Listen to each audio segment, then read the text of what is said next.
Hey, it's Andy from SmartWP, and today I'm going to show you how to move your WordPress login URL. Now, the default URL in WordPress is WP-admin, and a lot of hackers will use that URL to try to log into your site. So it's a good idea to change that login URL. So let's hop right in. So we're already logged into our site here, as you can see, because we have the admin bar up top. So let's just head into our dashboard, and we'll head over to plugins, and then click Add New. And the plugin that does this is called WPS Hide Login.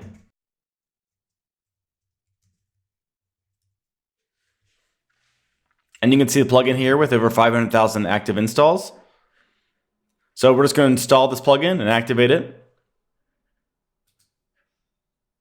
So now that you can see the plugin is activated here, and then if you click Settings, this will take us to the WPS Hide Login settings page.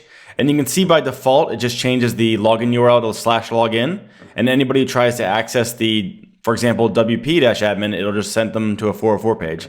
So let's open a new incognito window here, and if you see we try to log in here, WP-admin, it sends the user to a 404 page. So this will limit a lot of bots trying to come to your site and things like that.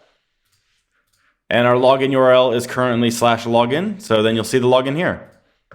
Now, if you don't want anybody at all to guess your login URL, you can also change this setting here to anything you want. So for example, we're going to do login123, and we're going to save the page.